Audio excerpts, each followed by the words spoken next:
और यहाँ आपको एक बात बतानी बहुत ज़रूरी है। आधी रात के बाद जब ये शव यहाँ पहुँचा तो जी न्यूज़ के रिपोर्टर वहाँ पर मौजूद थे। मीडिया का फ़र्ज़ क्या होता है, मीडिया का कर्तव्य क्या होता है? मीडिया का कर्तव्य ये होता है कि जब ऐसे लोग, ऐसे किसी दूर दराज के गांव में एक गरीब लड़की के साथ नाइंसाफ़ी हो रही हो तो मीडिया को और मीडिया के रिपोर्टर्स को वहां पर मौजूद होना चाहिए। अभी आपने देखा होगा कि मीडिया आजकल सिर्फ फिल्म स्टार्स के पीछे भागता है, बड़े बड़े सेलिब्रिटीज़ के पीछे भागता है, क्योंकि उनमें टीआरपी है, वहाँ पर ग्लैमर है। लेकिन मीडिया का असली काम क्या होना चाहिए वो ये है, और हमारी टीम, मुझे गर्व है आपको ये बात बताते हुए कि कल रात हमारी टीम पूरी रात इस गांव में मौजूद रही, और जब से ये घटना घटी है तब से लेकर अब तक हमारी टीम वहाँ पर मौजूद है। ये कोई बड़ा मेट्रो शहर नहीं है, यहाँ बड़े बड़े सेलिब्रिटीज़ नहीं आ रहे हैं, यहाँ पर ग्लैमर नहीं है, यहाँ फिल्म स्टार्स नहीं हैं। ये एक दूर दराज का गांव है जो दिल्ली से बहुत दूर है, 180 किलोमीटर दूर है। मीडिया का फ़र्ज़ क्या होना चाहिए वो आज आपको इन तस्वीरों में पता चलेगा, और ये कवरेज देखकर आपको पता चलेगा कि मीडिया अभी इस देश में पूरी तरह से मरा नहीं है। मीडिया अभी है, और अगर मीडिया ना होता तो आपको कल रात 2:30 बजे इस गांव में क्या हुआ अंधेरे में, वो शायद दुनिया को पता ही नहीं चलता। इसलिए बहुत सारे लोग कहते हैं कि मीडिया अपना काम ठीक से नहीं कर रहा। हो सकता है एक बड़ा सेक्शन मीडिया का हो जो ना कर रहा हो, लेकिन मीडिया में कुछ लोग अभी भी ऐसे हैं जो अपना काम ठीक से कर रहे हैं, और वो कर रहे हैं। इसीलिए हाथरस की ये घटना कल रात को 2:30 बजे जो कुछ हुआ वो आज पूरे देश को पता चला, सिर्फ मीडिया की बदौलत। इस दौरान इस लड़की का परिवार पुलिस अधिकारियों से ये विनती करता रहा कि लड़की का शव उन्हें सौंप दिया जाए। मेरी दीदी भी ननद है, मेरी भी दीदी है, ठीक। हमारे यहाँ ये रात को नहीं होता है, ठीक है। हमारे और होगा सुबह, चाहे कुछ भी हो, सुबह होगा, चाहे जान चलिए सुबह होगा। बोल रहा हूँ कुछ भी सही, लेकिन हमने इतनी मेहनत की है, दिनों रात एक किया है, ठीक है। लेकिन ये होगा सुबह, मेरी बात है, मैंने आपको बोल दिया। आप चाहे मेरी जान लेना चाहे कुछ भी करें, लेकिन ये होगा सुबह। फाइनल बोल दिया, और घर वाले भी बोलेंगे। लड़की का परिवार और गांव के लोग कह रहे हैं कि अंतिम संस्कार सुबह होगा, और इस बेटी का शव सबसे पहले इसके घर जाए, ताकि वो अंतिम संस्कार के लिए जितने भी जो बाकी चीज़ें होती हैं, जो रीति रिवाज होते हैं, उन्हें वो पूरा कर सकें। वैसे तो हमारे देश में हज़ारों गांव हैं जहां हर रोज़ रात के अंधेरे में कुछ ना कुछ अत्याचार, कोई ना कोई नाइंसाफ़ी गरीब लोगों के साथ होती रहती है, और किसी को फुर्सत नहीं उसके बारे में बात करने की। लेकिन कल रात मीडिया वहां पर मौजूद था। क्योंकि मीडिया वहां पर मौजूद था इसलिए आपको ये सारी बातें पता चल गई, और हो सकता है यूपी पुलिस ने भी ये सब सोचा ना हो।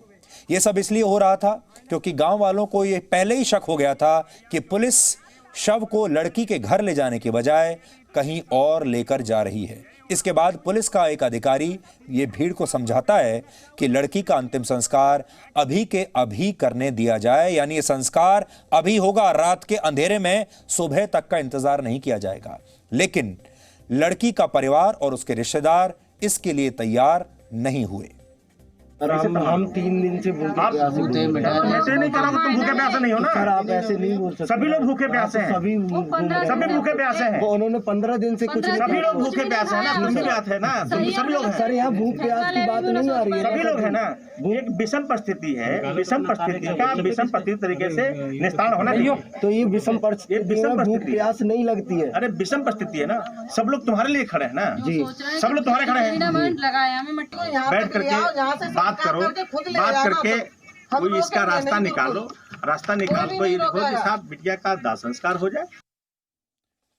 यानी कुल मिलाकर पुलिस ये चाहती थी कि अंतिम संस्कार रात में ही हो जाए, जबकि इस लड़की का परिवार चाहता था कि अंतिम संस्कार सूर्योदय के बाद किया जाए। और ऐसा इसलिए क्योंकि हिंदू संस्कृति में किसी भी मृतक का अंतिम संस्कार सूर्यास्त के बाद नहीं किया जाता है।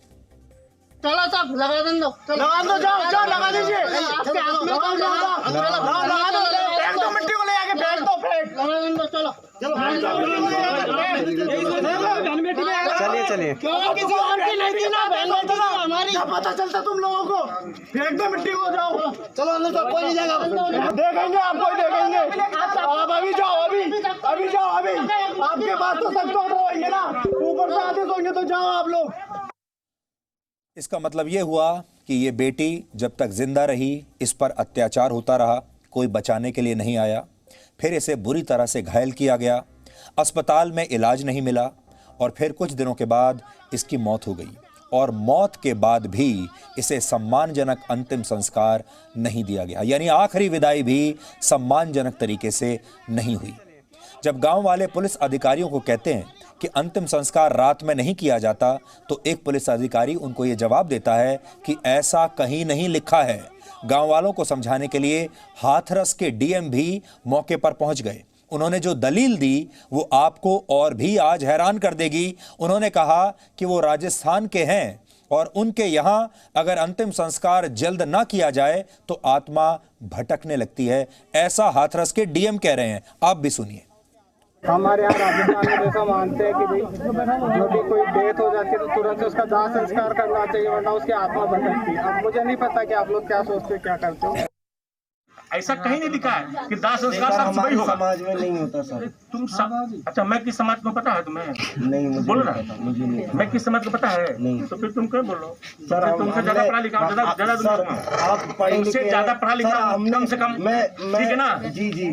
जो तुम मुझे बता रहे हो समाज के बारे में, तो कम से कम तुमसे ज्यादा जानकारी तो होगा ही मेरे। जी जी। समाज के बारे में जी। अब तुम मेरे समाज के बारे में नहीं जानते हो, मैं कौन समाज का हूँ। हर समाज के बारे में लोग आदमी जानते हैं और समाज की रीति रिवाज परंपराएं समय के हिसाब से बदलती हैं, ठीक है ना? देखो, ये एक्स्ट्रा ऑर्डिनरी सिचुएशन है, समझे ना? ये एक एक्स्ट्रा ऑर्डिनरी सिचुएशन है। ये कहीं नहीं लिखा है कि नहीं साहब दाह संस्कार साहब रात में नहीं होता है। तो ये पुलिस वाले आपने देखा कह रहे हैं कि ये एक्स्ट्रा ऑर्डिनरी सिचुएशन है। एक्स्ट्रा ऑर्डिनरी सिचुएशन कैसे है कि एक लड़की पर अत्याचार होता है, अस्पताल में उसका इलाज नहीं होता, उसकी मौत हो जाती है। मौत हो जाने के बाद उसका अंतिम संस्कार कब होगा, कैसे होगा, ये अधिकार उसके परिवार का होना चाहिए और है भी। लेकिन उसके परिवार की एक नहीं सुनी जा रही, गांव वालों की, रिश्तेदारों की एक नहीं सुनी जा रही, और पुलिस और प्रशासन ये तय कर रहा है कि अंतिम संस्कार कब होगा और कहां होगा। कई घंटों तक चले इस हंगामे के बाद पुलिस अधिकारी तब भी नहीं माने। रात 2:30 बजे इसी गांव के एक खेत में इस बेटी के शव को जला दिया गया। हम इसे अंतिम संस्कार का नाम नहीं दे सकते। इस समय जो तस्वीरें आप देख रहे हैं ये कल रात 2:30 बजे की है, जब मीडिया भी वहां मौजूद था, जब इस लड़की के शव को जलाया जा रहा था। और पुलिस का दावा है कि इस अंतिम संस्कार में लड़की के कुछ घर वाले भी मौजूद थे, लेकिन लड़की के परिवार का यह दावा है कि पुलिस ने उन्हें आधा किलोमीटर पहले ही रोक दिया था और पुलिस झूठ बोल रही है। ये कल रात 2:30 बजे की तस्वीर है। उस बेटी का अंतिम संस्कार कहने के नाम पर, अंतिम संस्कार करने के नाम पर एक खेत में उसे इस तरह से जला दिया गया।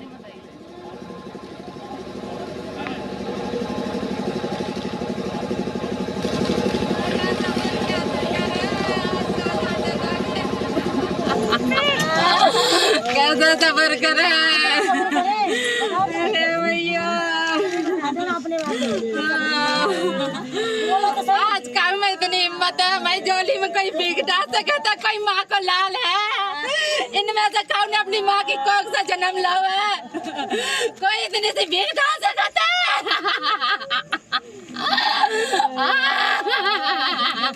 हम चाहते हैं हमारी बेटी को घर तक ले जाया जाए। हमारे जो हिंदू नियम है, हमें हल्दी वगैरह लगानी होती है, हम अपनी बेटी को हल्दी वगैरह लगा के हमारी आखिरी बच्ची की विदाई है। अब लौट के तो दोबारा नहीं आएगी।